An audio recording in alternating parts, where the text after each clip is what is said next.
It was a Sunday that had started without consequence. One of those slow-moving spring days, where the sky carried no urgency, and the air seemed as if it had been washed clean by the night's rain. In the small town of Marlow, people filled their driveways with the familiar rhythms of suburban ritual. A father hosing down a car, a neighbor pulling weeds from a narrow strip of garden, a boy riding his bike in circles too tight and too fast. No one thought to notice when Emily Saunders backed her silver Pontiac Sunfire from her parents' gravel driveway and waved out the window, one hand brushing a loose strand of hair from her face, the other curling lightly around the steering wheel, as if she already had somewhere important to be. She had said it was just a drive. "Clear my head," she'd told her mother, who only nodded, distracted by the clatter of dishes in the sink. Emily's father had called from the porch. "Don't go far. Dinner at 6. She smiled, said she wouldn't, and then she was gone, the taillights disappearing at the bend of Willow Creek Road, the sound of the car swallowed by the rustle of trees. That was the last they would ever see of her, at least for a very long time. The hours passed, and the sun dipped lower, its light turning from a warm gold to the burnt orange of early evening. Dinner was set, plates waiting, the roast cooling too quickly in the center of the table. Her father checked his watch, then the driveway, then the watch again. By 8, the unease was palpable, his wife rinsing the same glass over and over in the sink, as if she could scrub the worry away. At 9, he took the truck out himself, driving the back roads where Emily sometimes went, through stretches of farmland, where the smell of tilled earth clung heavy, past the reservoir, where teenagers parked on summer nights, and along the edge of the state highway, where headlights blurred into endless ribbons of motion. But there was nothing. No car, no sign, not even the faint echo of tires on gravel. By midnight, they had called the police. The official story began the same way so many others had. A missing person, a young woman, last seen leaving home for something ordinary. The first hours blurred into frantic explanations, phone calls to friends, a sweep of nearby roads. But Emily had left no trace, as if she had been lifted clean out of the world. No one had seen her stop for gas. No clerk remembered her face. No witness recalled a Pontiac Sunfire glinting in the sunlight of that April afternoon. It was as though she had driven into the woods and never come back out. What lingered in the days that followed wasn't just fear, but an unbearable weight of silence. Every time the phone rang, her mother jumped. Every time a car door slammed outside, her father froze. The neighbors whispered, bringing casseroles and half-hearted reassurances that did nothing to fill the hollow that was growing inside the Saunders house. The police followed protocol, search parties scouring the wooded stretches, divers checking the reservoir, helicopters scanning the roads from above. But with each passing hour, the hope of finding her safe dimmed until it was little more than a fragile thread. By the end of the first week, theories began to swell. Some said she must have run away, though those who knew Emily balked at the suggestion. She wasn't the type. She had been weeks from graduating college, working part-time at the library, dating a boy who her parents thought dull but kind. Nothing suggested she had a reason to vanish. Others whispered darker possibilities: an accident, an abduction, or something too grim to put into words. But without evidence, all that existed were stories, speculation built on the shaky foundation of absence. Years trickled by, and her name faded from the headlines. New tragedies replaced her in the cycle of public attention, though in Marlow, the memory of her absence remained, like a shadow draped across the town. Her parents aged visibly, her mother's hair turning silver faster than seemed natural, her father's back bending under an invisible burden. They marked her birthday every year, a cake placed on the table with too many candles, no one to blow them out. And then, 12 years later, a call came in the middle of an ordinary Tuesday afternoon. The voice on the other end was steady, professional, but it carried an undercurrent of disbelief. A car had been found in a wooded ravine off a forgotten county road nearly 200 miles away. It had been hidden well, obscured by decades of overgrowth, visible only now because construction crews clearing brush for a new bypass had stumbled upon it. The vehicle matched the description: a silver 1997 Pontiac Sunfire. Plates registered to Emily Saunders. Inside, dust and rot, the smell of damp earth and rust eating through metal. But no sign of her. Not a bone, not a fragment of cloth, nothing. Only the car, sitting silent as a tomb, as if it had been waiting all this time. Detective Aaron Hale stood at the edge of the ravine, staring down at the discovery as workers buzzed around him, photographing, cataloging, pulling the twisted remains from their leafy grave. He had read the file more times than he could count over the years. A cold case he'd picked up unofficially when he joined the department, fascinated and unsettled by its unfinished story. Now the story had opened again, though not in any way that offered answers. "Could have gone off the road," one of the officers said beside him. "Lost control. Nobody found it." Happens Hale shook his head slowly. 200 miles from home? On a road with no reason to be here? The man shrugged, but the detective's eyes didn't waver from the car. Something about it was wrong. As the Sunfire was hauled out of its resting place, the questions multiplied. How had it gotten there without anyone noticing for over a decade? Why was there no evidence of Emily herself? If she had crashed, where had she gone? And who had left the driver's side door ajar, hanging slightly open, as if someone had stepped out and never returned? The case had been cold for 12 years. Now it was alive again, and with it, the town of Marlow found itself dragged back into the nightmare they had never truly escaped. Detective Hale had stood in plenty of fields where twisted metal marked the end of someone's life, but this didn't feel like an accident site. The car sat unnaturally still, like it had been placed there rather than hurled by momentum. Branches crisscrossed the windshield, roots burrowed under the tires, vines wrapped around the antenna. Nature had done its work well, but the geometry of it all was too neat. He had seen real crashes, and those never looked neat. He crouched low, scanning the soil beneath where the tires had been. There were no drag marks, no deep grooves, no violent scars. It looked less like a fall, and more like the car had been set down gently, tucked into its hiding place. "Any sign of a body?" Hale asked. One of the techs shook his head. "Nothing. Just scraps. Weather's had its way. But we'll bag what we find." Hale's eyes fixed on the driver's door again, that subtle angle of opening that felt like an invitation. Emily's parents had told investigators back in '98 that she never drove with her doors unlocked. Habit drilled into her after too many stories of roadside dangers. Yet, here it was. Ajar after 12 years.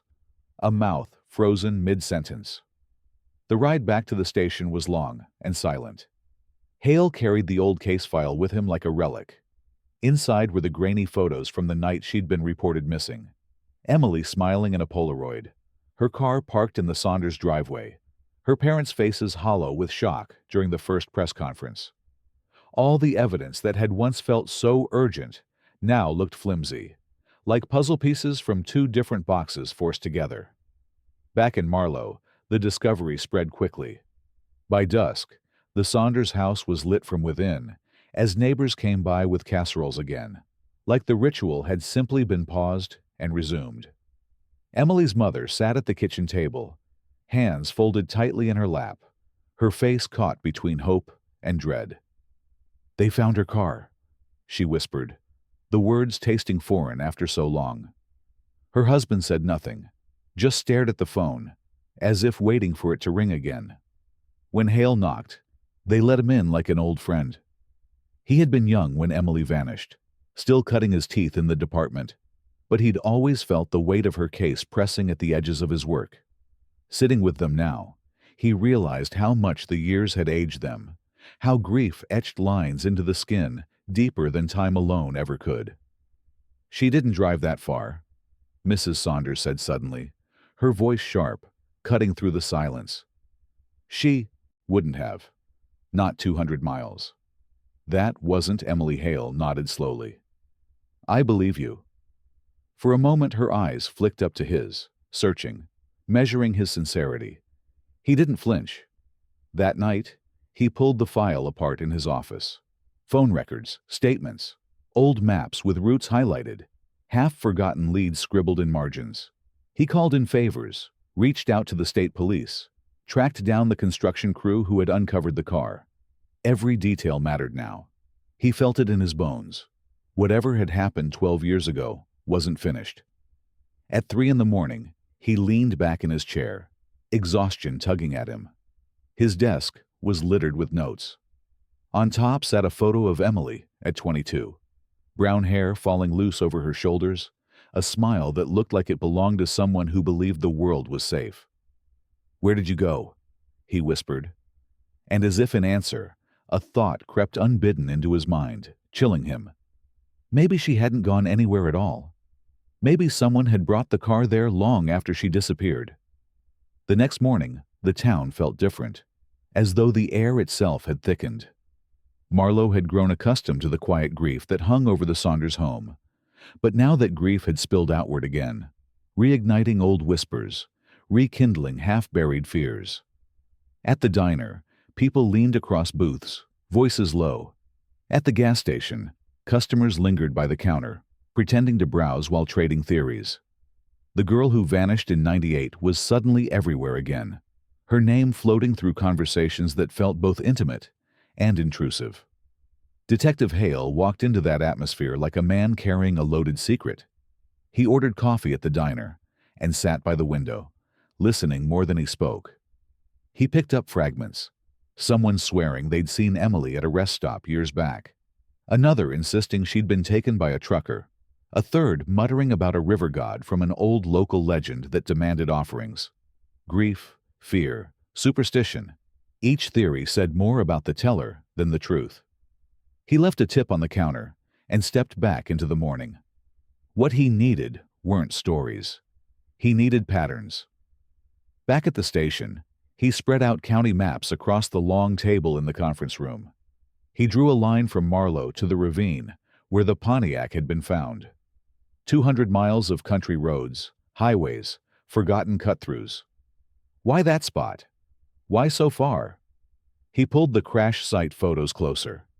Something had nagged at him since yesterday, something buried in the angles and shadows. He stared until his eyes burned. Then suddenly it struck him. The moss. On one of the images, the moss that had crept up the rear bumper looked oddly fresh, greener than the surrounding growth. Too green for 12 years of undisturbed exposure. Hale flipped to another photo. The driver's side rear tire had a crust of mud caked into the grooves. He zoomed in on his laptop, studying it. That wasn't 12-year-old mud. It was newer, lighter in color, clumping instead of dried to dust. The car hadn't been there the whole time. A cold sensation slid down his spine. Someone had moved it, maybe years after Emily disappeared. The question was why, and what had happened in between. By evening, Hale stood in the Saunders living room again. The house smelled of lemon polish and stale air, as though Mrs. Saunders had tried to clean away her nerves. She handed him a box before he could even ask. "These were hers," she said softly. "Maybe you'll see something we didn't." Inside were the belongings Emily had left behind. A stack of journals bound in fading leather, cassette tapes labeled in her handwriting, a shoebox of Polaroids from parties, road trips, afternoons on the lawn. Each item was a fragment of a life abruptly halted. Hale carried them back to his office, set them on the desk, and began to sift. The journals were filled with the voice of a young woman trying to understand the world.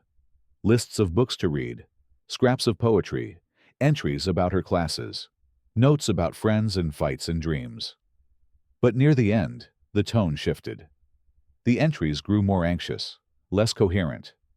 April 2nd, 1998. I feel watched sometimes, even in my car, like someone knows when I leave, when I come back. I told Mom, but she says it's just nerves. Maybe she's right. I hope she's right. Hale sat back, rubbing his temples. 2 weeks before she vanished. He flipped further. April 10th, 1998. The silver truck again. Parked outside the library, then behind me on Willow Creek Road. Not the same plates as last time. How many trucks does one man own? Or is it different men?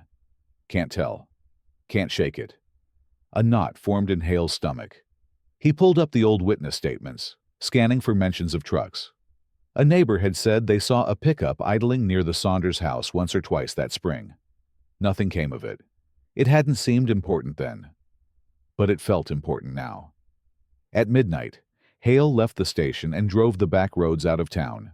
His headlights carved tunnels through the dark as he followed the winding stretch of Willow Creek Road, the same road Emily had last been seen driving. The trees pressed in close, the pavement narrow, no houses for long stretches. Easy to feel alone out there. Easy to believe someone might follow without being noticed. He pulled over near the bend where her taillights had vanished 12 years ago. Cut the engine. Listened. The night was alive with insects, the distant rush of water. He imagined the Pontiac gliding through this same darkness. Emily's hands light on the wheel, her eyes in the rearview mirror catching a pair of headlights that never went away.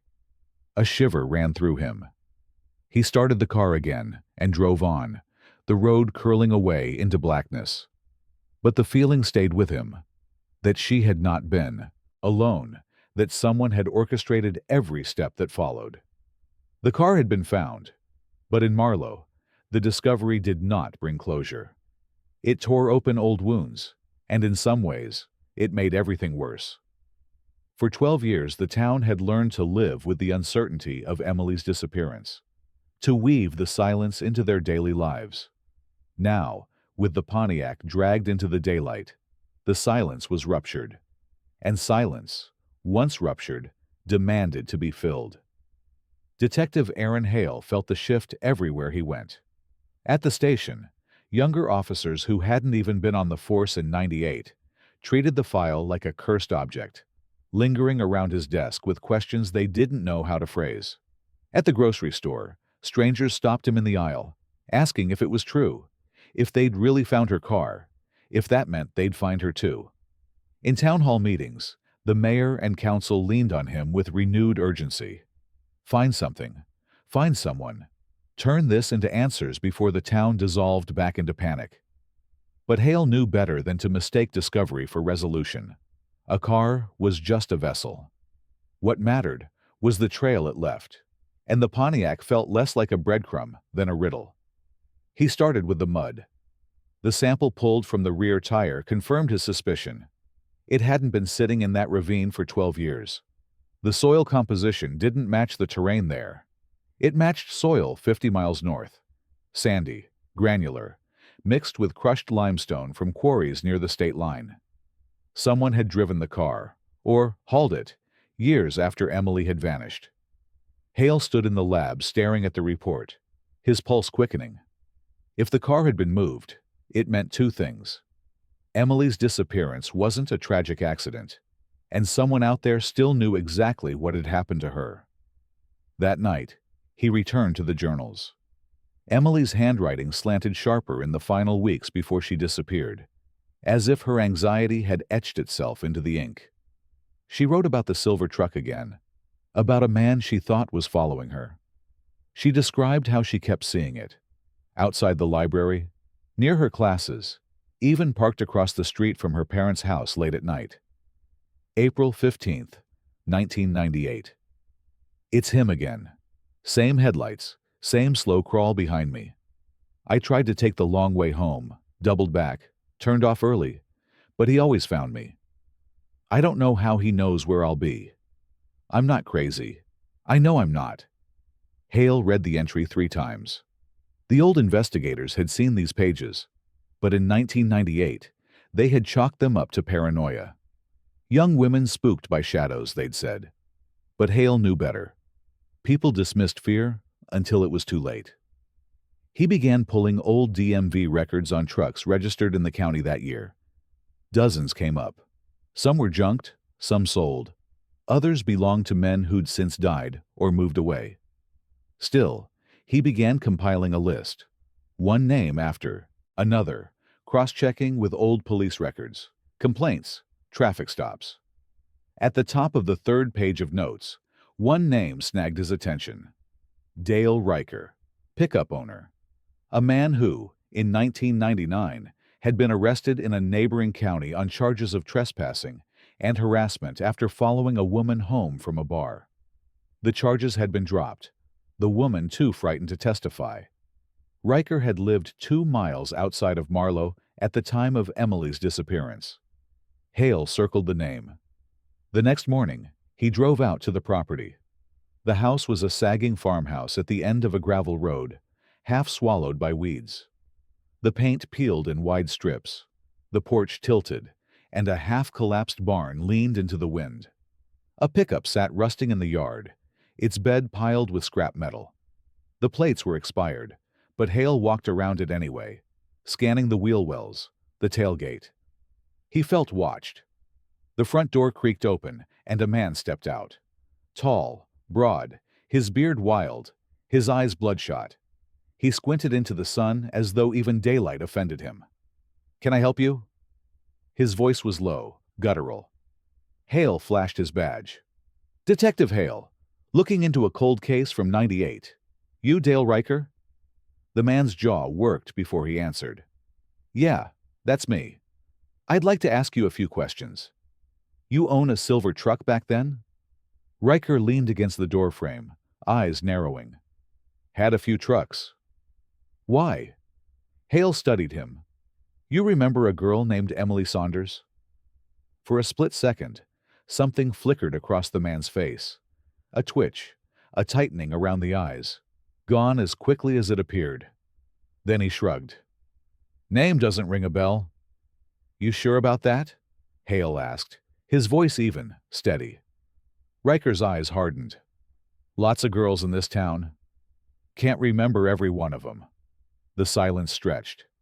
Somewhere behind the barn, a crow cawed. Hale let the weight of the moment press down, watching the man shift under it. Finally, Riker barked a laugh. "You're digging up old ghosts, detective.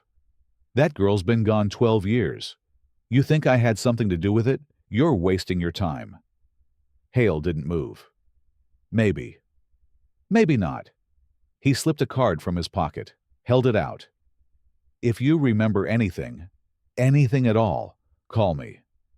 Riker didn't take the card.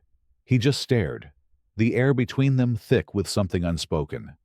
Hale laid the card on the porch railing, turned, and walked back to his car. He didn't have proof yet, but he had instinct, and instinct told him Dale Riker's name wasn't going to leave this case anytime soon. Back at the station, Hale pulled the old witness statements again. He found the one he was looking for. A teenager who'd claimed she saw Emily's car at a gas station the evening she vanished, parked near a silver truck. The lead had been dismissed. Witness unreliable. Memory shaky. But now it mattered. Hale leaned back in his chair, staring at the ceiling. The pieces were forming an outline, faint but undeniable. Emily had been followed. Someone had moved her car, and Dale Riker had been lurking in the shadows of both facts. The question that haunted him wasn't just what happened that night in 1998. It was why, after all these years, someone had moved the car 200 miles away, as if trying to rewrite the story. The days after Hale's visit to Dale Riker's crumbling farmhouse bled together, but not with the ease of routine. It was the tense kind of blur, the one that gnaws at you from the edges, where every silence feels too long and every glance carries weight. The Pontiac Sunfire sat in the impound lot behind the county station, cordoned off with yellow tape, its metal husk like a silent witness refusing to speak. Hale visited it more than he wanted to admit, walking slow circles around it, crouching beside the open driver's door, inhaling the faint metallic tang of rust and mildew. He'd already memorized every angle, every crease in the bent frame, every vine scarred into the paint. But still, he lingered, hoping the car might give up something it had hidden from him before.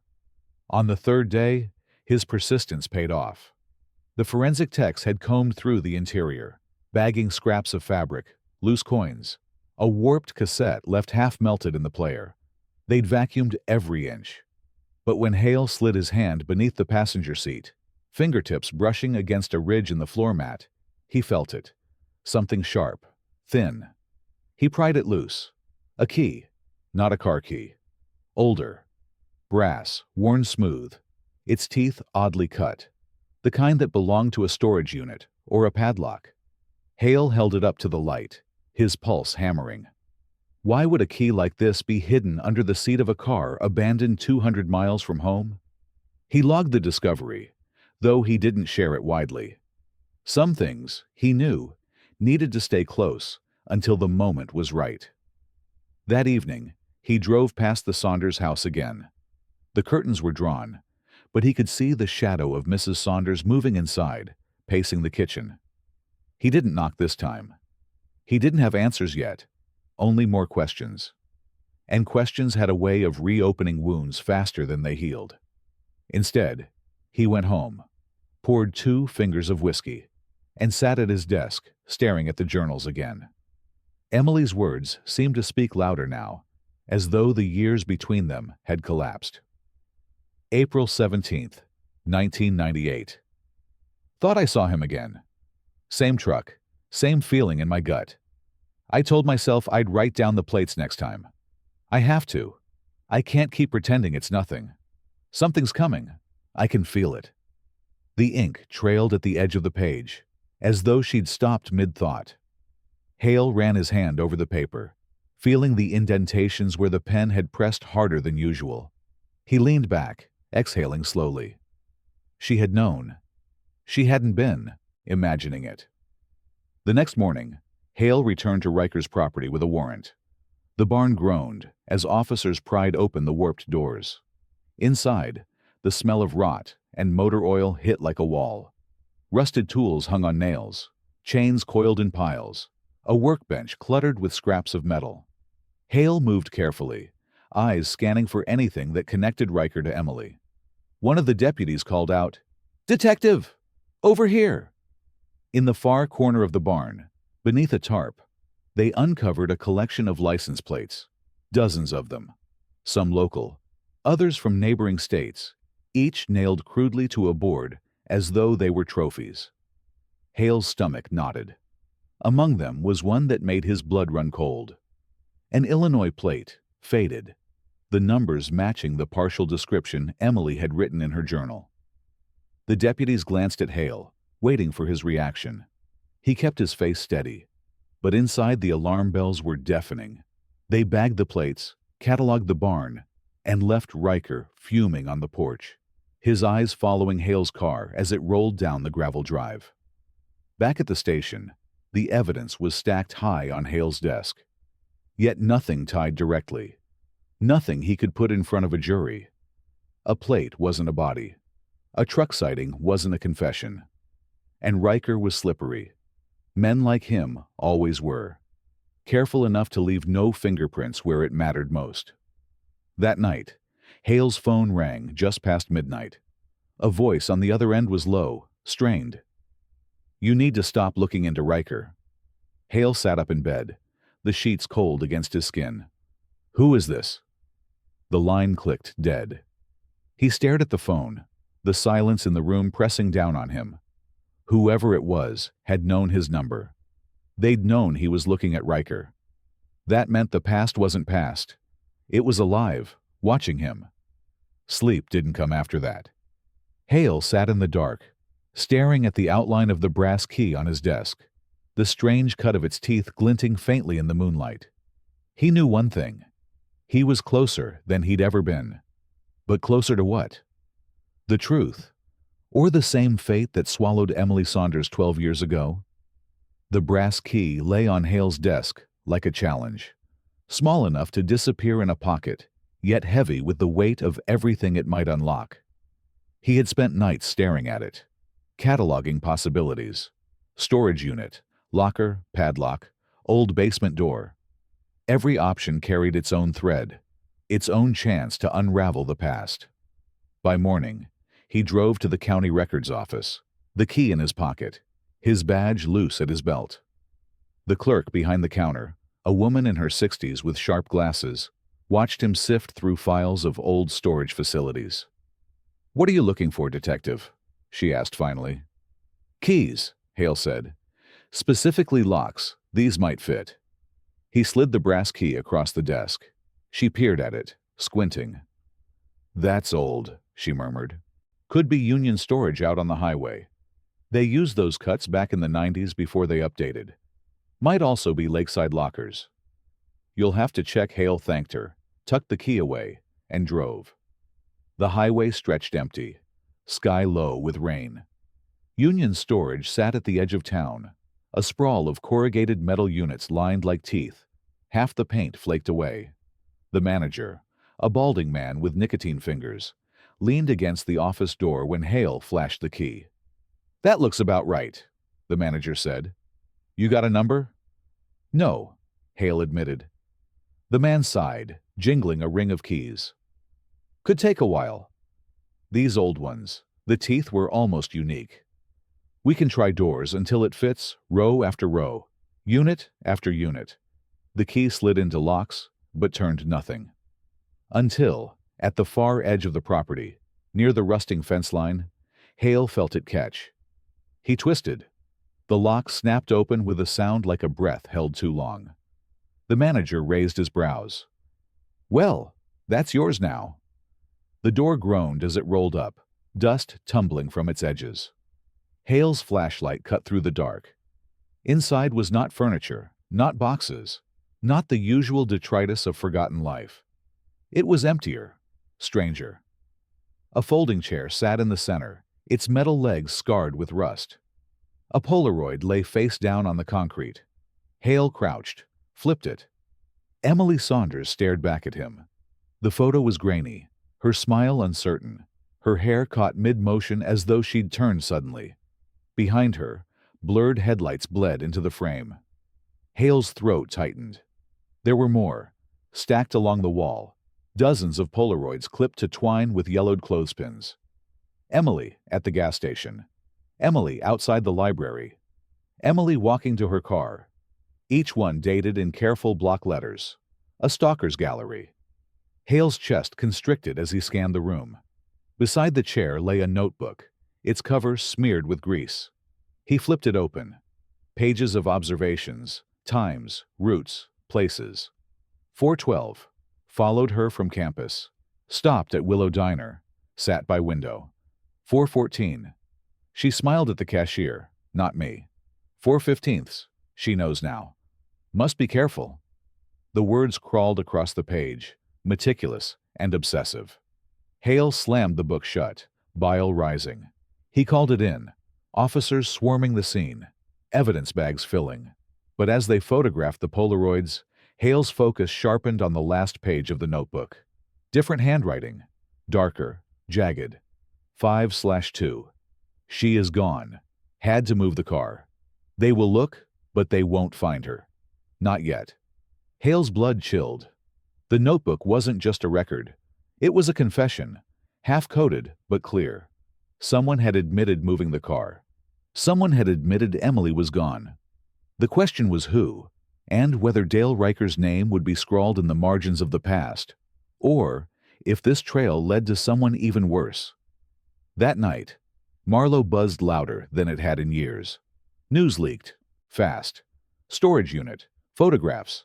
Evidence of stalking. Reporters crowded the streets. The Saunders phone rang until dawn, and in the middle of it, Hale sat in his office, Polaroids spread across his desk, Emily's face captured again and again like a life studied instead of lived. He thought of her last journal entry, the silver truck, the way she said she wasn't crazy. And now, 12 years later, he knew she hadn't been. The notebook haunted Hale long after the storage unit had been sealed and tagged. He carried copies of the pages everywhere, folded in his coat pocket, reading them like scripture. Each line, each date, seemed to move him closer to the shadow who had stalked Emily Saunders across the last weeks of her life. Marlowe simmered with tension. The discovery spread faster than gossip at the diner. Emily had been watched, recorded, hunted. The photographs on the twine were reproduced in headlines, blurred in television broadcasts, speculated upon in internet forums that never forgot a missing girl's name. Some said Dale Riker had rented the unit himself. Others swore the obsession pointed to someone who had hidden in plain sight all along. But Hale knew it wasn't enough.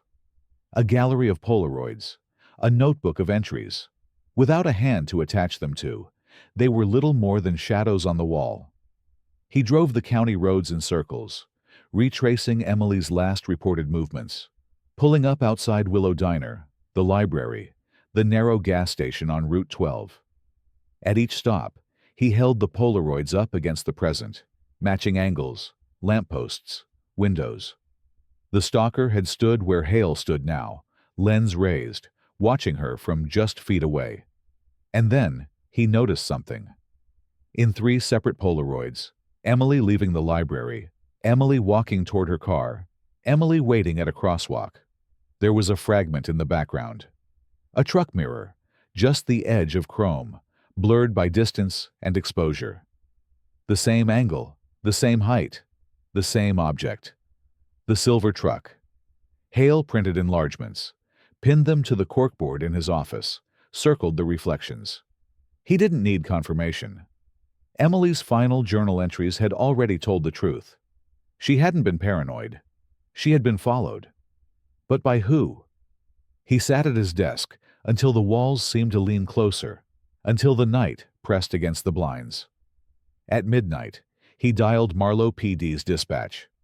"I want every record of silver pickup trucks registered between 96 and 99. Owners, addresses, transfers, everything. Start with Marlowe County, then move out." The clerk hesitated. "That's hundreds of names, Detective." "Then we'll start crossing them off," Hale said. The following days blurred into repetition. Printouts stacked high, names highlighted, vehicles logged. Most trucks were accounted for, sold, scrapped, long since moved out of state. But 5 names lingered. Men who lived within 50 miles, men whose vehicles matched the mirror Hale saw reflected in the Polaroids. One name froze him. Daniel Kersey. The last man to claim he'd seen Emily that night. The one who said she'd waved at him from her car, heading toward the highway. He'd been questioned, released, never tied to anything. But his name had slipped from conversation over the years, drowned out by louder suspects. Now it was back, cold and undeniable. Hale drove to Kersey's house the next morning, a low ranch on the edge of Marlowe, windows shuttered against daylight. A silver Ford, polished, sat in the driveway. He parked across the street, watching, hands clenched on the steering wheel. Kersey stepped out just after 8. Time had thickened him, softened his jaw, but the eyes were the same, dark, sharp, scanning the street as though he'd learned to expect being watched. He smoked a cigarette, flicked the ash into the gravel, climbed into the truck, and drove away. Hale followed. They wound through back roads, into the spine of the county where the trees grew thick and the asphalt thinned to dirt. Kersey stopped at a feed store, loaded bags into his truck bed, paid cash. Hale noted every motion, every interaction. No slips, no signs of recognition. But the longer Hale watched, the heavier the suspicion grew. Kersey had lived quietly, without arrests, without incident, too quietly. That night, Hale returned to the storage unit files. The rental contract had been paid in cash, under a false name. No fingerprints, no ID. But tucked in the ledger was a note from the manager. Customer asked for unit far side of property, away from main office. Wore a cap, quiet, didn't look up. The handwriting matched no one Hale knew, but the description, it fit. Kersey, or someone like him. Hale's phone rang just past midnight. It was Mrs. Saunders, her voice shaking. "Detective, someone was in the yard tonight." Hale sat up, every muscle tensing. "Did you see them?" "No." But the dog was barking. And when we went outside, the gate was open. There was a cigarette butt by the fence. Dan doesn't smoke. Hale's throat dried. He thought of Kersey flicking his cigarette ash into the gravel that morning. This wasn't over. Not even close. The cigarette butt lay in an evidence bag on Hale's desk, its ash still faintly clinging to the filter. He stared at it longer than he should have, knowing it wasn't proof of anything, not yet. But the coincidence burned.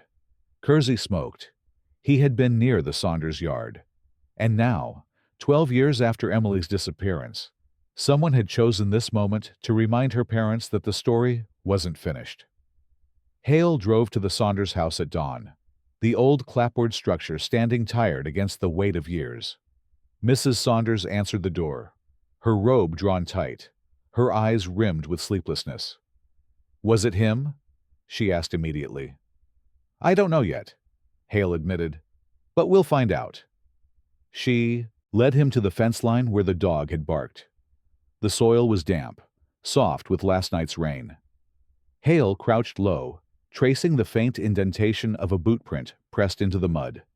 He photographed it, then measured with his tape. 11 inches, wide sole. He thought of Kersey's heavy stride, the way the gravel shifted beneath his boots outside the feed store. The print was bagged, tagged, cataloged. Another fragment in a case built on fragments. By mid-morning, Hale requested a warrant. The judge was reluctant. "You've got photographs, cigarette ash, footprints, but no witness, no direct connection." But Hale pressed. 12 years, Your Honor. That family has waited 12 years. If I'm wrong, then fine, it's clean. But if I'm right, and he's the one who stalked her, then every day we waste is another day he's free. The warrant came through. Hale drove with 2 deputies to Kersey's ranch, the silver truck gleaming in the drive as though waiting for them. Kersey opened the door with a cigarette in his hand and a smirk on his lips. "Morning, Detective," he said smoothly. "To what do I owe the honor?" "We've got a warrant," Hale replied, holding out the papers. Kersey read them, the smirk thinning. "Storage unit? That old mess again? I told you back then. I didn't know anything about that girl." "Then you won't mind us looking." They searched every inch of the house. Closets, basement, garage. Boxes of tools, jars of nails, piles of receipts. Nothing. Hale moved methodically, refusing to let frustration climb. If Kersey had kept anything, he wouldn't leave it in plain sight. It was the shed out back that caught Hale's eye. A padlock clung to the door, rust streaking down its edges. Hale tested the weight, then nodded to a deputy. The bolt cutters snapped it free. Inside, the air was thick with oil and dust. Shelves lined the walls. Old car parts, oil cans, scraps of lumber. But beneath a tarp in the corner sat a box that didn't fit. Hale pulled the cover back. Polaroids. Not just Emily, though she was there. Caught at different angles, different times, her smile eroded frame by frame. There were others. Women Hale didn't recognize. Different towns, different years. Each photo marked with a date in the same block letters. The deputies stared, sickened. Hale's hands shook as he pulled the top photo free. Emily, standing in her driveway, groceries in her arms.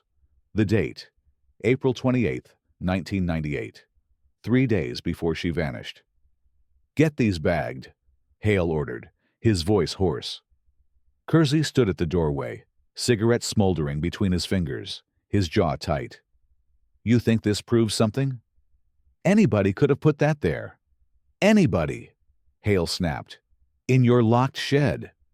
They cuffed him, read him his rights, and hauled him toward the cruiser.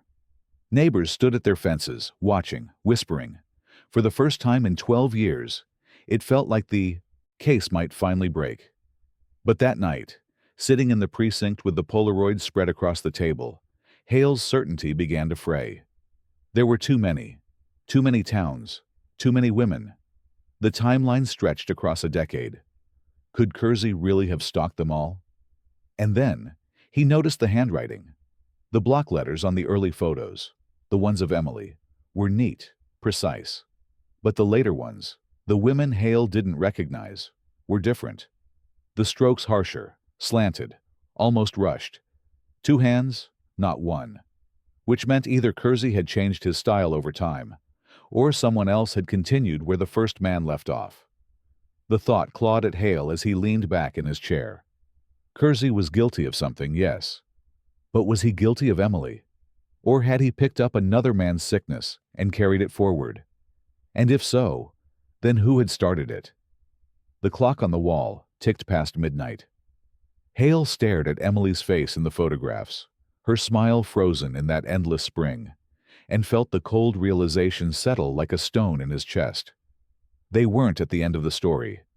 They were still in the middle.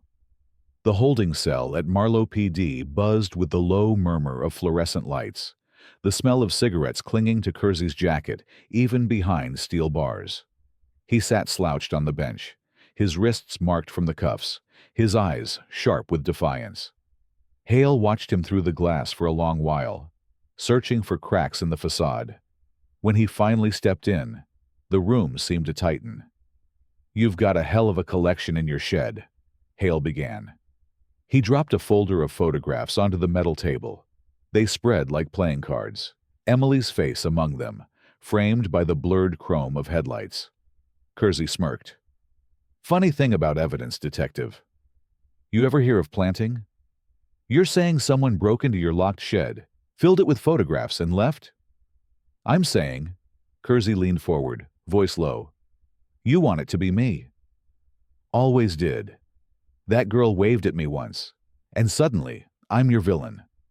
But you don't have a damn clue who really took her, do you?" Hale's jaw tightened. "You followed her. You admitted it 12 years ago." "I said I saw her," Kersey corrected. "Out on Route 12. She passed me, waved. That's it. She was alive then, wasn't she?" He spread his hands. "What happened after? That's not on me." Hale slammed a photo down. Emily at her driveway, groceries in her arms. Dates 3 days before she disappeared. "You were there." Kersey's smirk faltered, just for a second, then returned.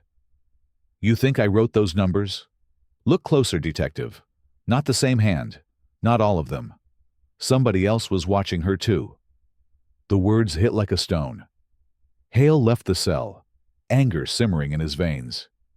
He wanted Kersey to break, to confess, to tie every loose end together. But instead, Kersey had opened another door. 2 hands, 2 watchers. Back in his office, Hale spread the photos in chronological order.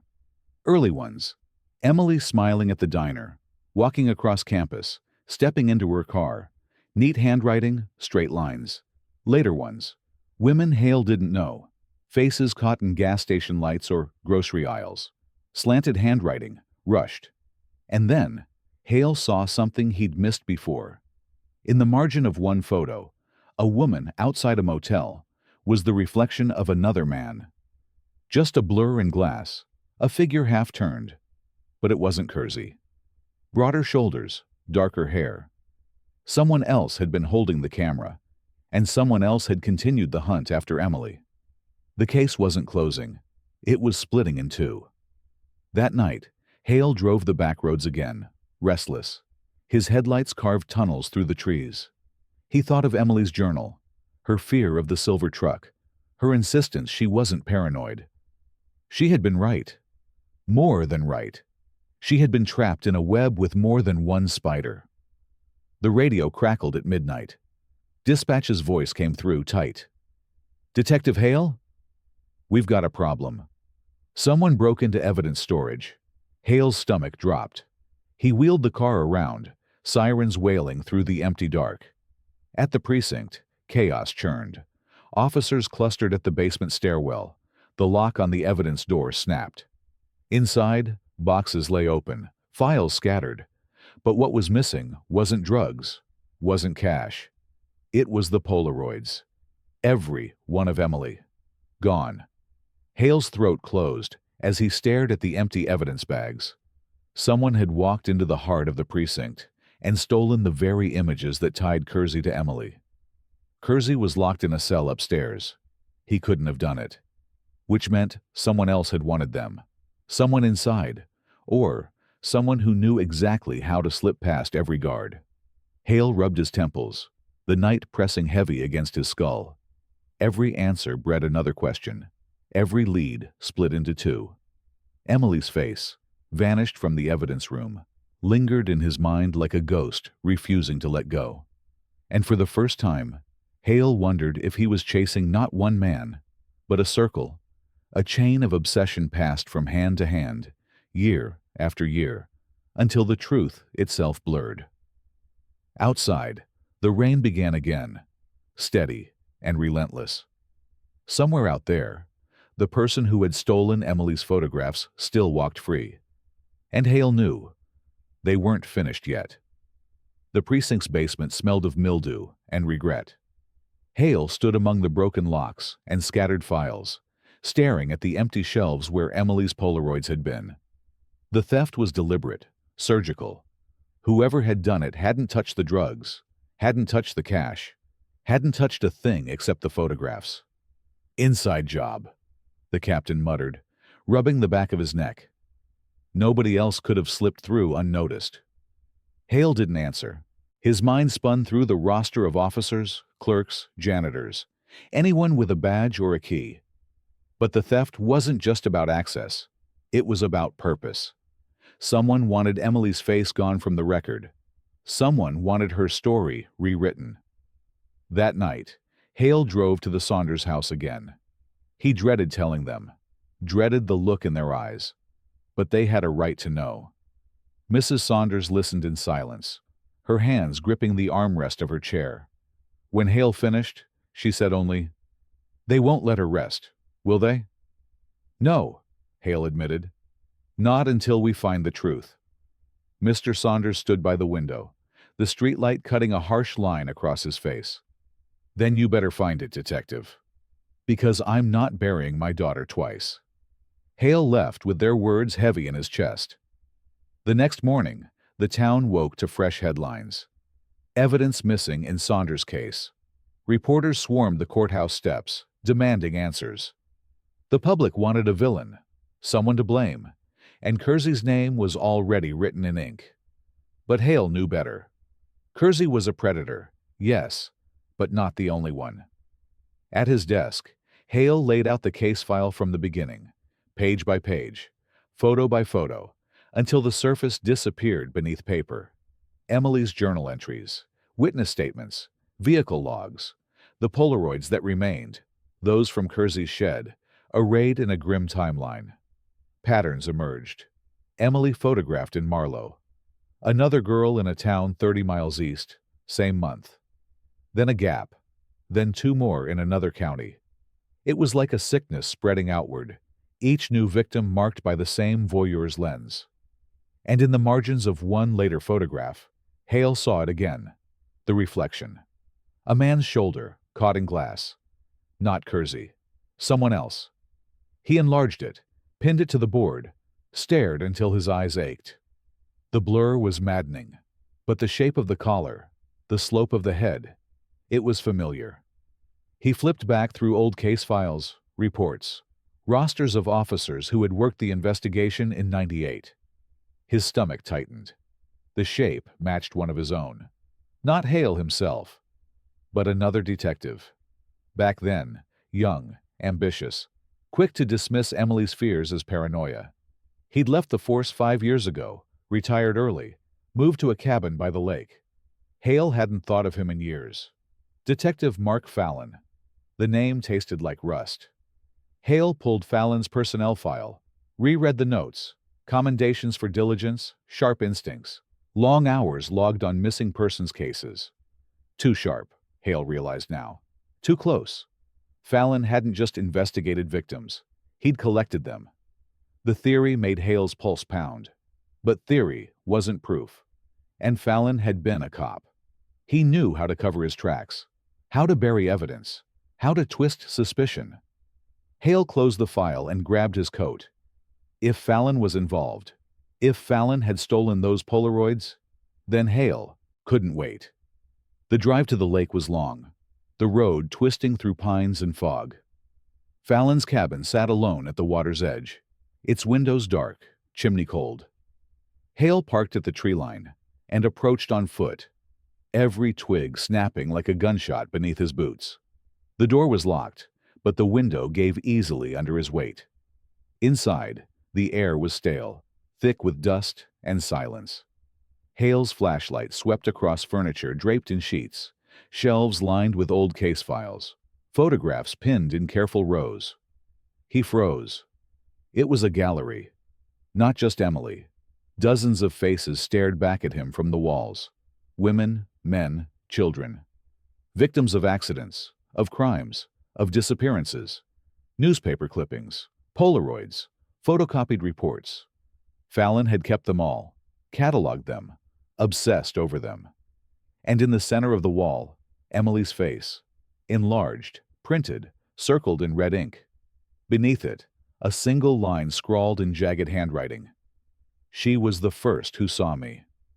Hale's stomach dropped. He stepped closer, heart hammering. A folder lay open on the desk. Inside, a map of Marlow County, routes marked in red, dates scrawled at each intersection. The last mark was 12 years after Emily vanished. The date matched the night her car had been found. Fallon had moved it. Fallon had been there all along. Behind him, a floorboard creaked. Hale spun, hand on his gun. But the cabin was empty, shadows shifting in the corners. He backed toward the door, every nerve on fire. Fallon wasn't here, but he had been, recently. The air still held the faint tang of smoke, the ghost of his presence. As Hale stepped into the night, the lake lay black and silent before him. But in the distance, through the trees, headlights flickered once, then vanished. Someone was watching. Rain slicked the streets of Marlow as Hale drove back from the lake, Fallon's face burning in his mind like a brand he couldn't shake. The gallery of victims, Emily's photograph circled in red, the map with the dates. It was all there, evidence screaming louder than words. But none of it would hold up in court. Not yet. At the station, Hale spread the stolen photographs across his desk, pinning them to the board beside Fallon's file. The reflection in the glass, the careful timelines, the patterns, they all pointed to him. But Fallon had been a cop. He knew every loophole, every technicality, every blind spot. To bring him down, Hale needed something undeniable. "Detective," Captain Rourke said from the doorway, his voice low, wary. "We've got a problem." Hale didn't look up. "Another one?" Rourke stepped inside, dropping a fresh manila folder onto the desk. Inside, photos of another missing girl, barely 19, gone 2 nights ago from a town 20 miles north. Her car abandoned on the roadside. A shoe in the ditch. Hale's chest tightened. "He's accelerating. Or he's taunting you," Rourke said. "Either way, this isn't just cold case work anymore. We've got a live one on our hands." The thought churned Hale's gut. Fallon wasn't hiding in the shadows anymore. He was moving, hunting again, daring them to follow. That night, Hale drove to Fallon's old haunts, the diner where he used to sit late on shifts, nursing black coffee, the corner of Maine where he'd smoked outside the bar. Faces turned, wary, when Hale asked questions. Fallon hadn't been around in years, they said, but one waitress hesitated. "Last week," she admitted finally. He came in just before close, sat at the counter, ordered coffee, eggs, looked different, like he was watching something no one else could see. "What did he say?" Hale pressed. "Just one thing," she said, frowning. "When he left, he told me, 'It's starting again.'" The words chilled Hale to the bone. He drove back to the Saunders house, compelled by a gnawing instinct. Mrs. Saunders answered, pale and drawn, as if she hadn't slept. "Detective Hale," she whispered. "Someone's been calling." Hale stiffened. "What kind of calls?" "Breathing. Long, heavy. And last night." Her voice broke. Last night, he said her name. Emily. Over and over, Hale's blood ran cold. Fallon wasn't just taunting the police. He was reaching back into the wound, tearing it open. "I'll put a trace on the line," Hale said, already moving toward the phone. "If he calls again, we'll have him." But deep down, he knew Fallon wouldn't be caught so easily. He was staging a performance, pulling strings from the dark, always one step ahead. The next call came 2 nights later. Hale sat in the Saunders kitchen, the receiver wired, every muscle tensed. At 2:14 a.m., the phone rang. Mrs. Saunders answered with shaking hands. Silence. Then a low inhale, a rasping exhale. "Emily," the voice whispered. Hale grabbed the phone. "Fallon." "It's over. We know who you are." A pause. Then a chuckle, dry and broken. "Do you? Or do you only know what I let her see?" "Where are you?" Hale demanded. Another pause. Then, "Look closer at the lake." The line went dead. The trace came back useless, bounced through a dozen relays. Fallon had covered himself. But the message was clear. The lake wasn't just where he lived. It was where he wanted Hale to look. The following dawn, Hale and a search team combed the shoreline. They dragged nets through the water, probing the mud for bones, relics, secrets. Hours passed. Then one diver surfaced, pale, clutching something small and metallic. A key. Hale took it, mud still clinging to its teeth. Numbers etched faintly along the shaft. 14B. A locker. Storage. Somewhere Fallon had stashed the rest of his secrets. By nightfall, Hale had tracked the code to a rental facility, 2 towns over, under a false name.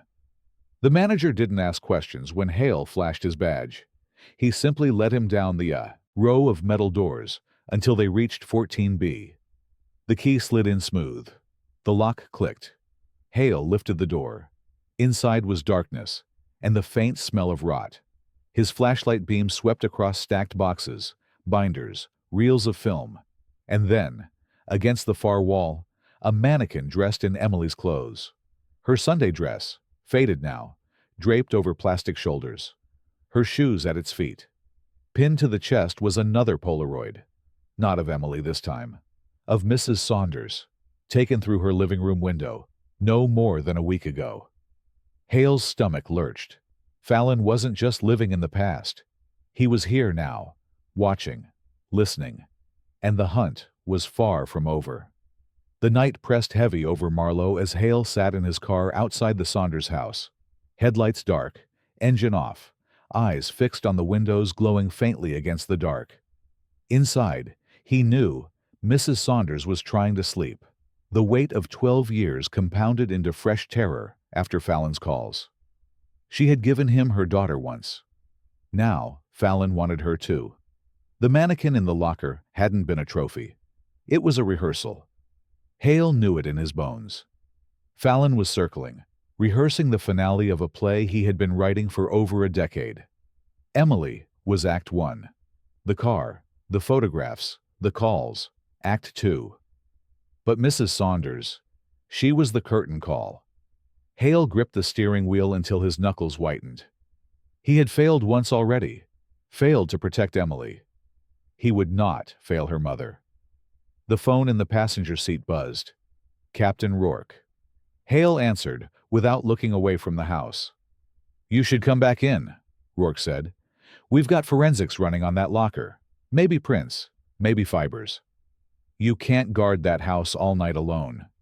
"Yes, I can," Hale said flatly. There was a pause. "You're making this personal." "It is personal." Rourke sighed, but didn't argue. "At least call me if anything moves." "Anything, anything," Hale echoed, and hung up. Hours bled into each other. Midnight. 1, 2. Rain misted over the street, catching the streetlights in a hazy glow. Hale's eyelids burned, but he forced them open, sipping bitter coffee gone lukewarm. At 2:37 a.m., a shadow moved. Not inside the house. Outside, across the street, by the trees. Hale's hand slid to his gun. The shadow lingered, then stepped into the faint glow of the street lamp. Fallon. Older, thinner, hair gone gray and wild around the edges, but unmistakably Fallon. His eyes caught the light, bright, sharp, alive with the manic gleam of a man who had spent 12 years hiding in plain sight. He didn't run. He didn't even hide. He simply stared at Hale through the glass, lips curled into something between a grin and a snarl. Then he raised his hand and wagged a finger, slow, deliberate. Not yet. Hale shoved the door open, gun raised, but the moment his boots hit the pavement, Fallon vanished into the trees. The chase tore through the neighborhood, Hale's breath burning in his chest, branches clawing at his arms. Fallon was fast, impossibly fast for a man his age, weaving through the dark with a predator's certainty. Hale followed the snapping twigs, the flash of a coat through the underbrush, until the trees opened onto the shore of the lake. The water gleamed black, endless.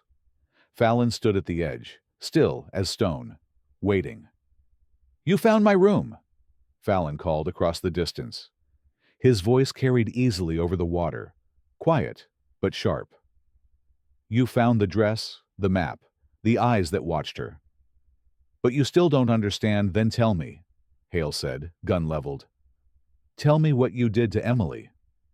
Fallon tilted his head, as if humoring a child. "I didn't take her, detective. She took me. Do you understand?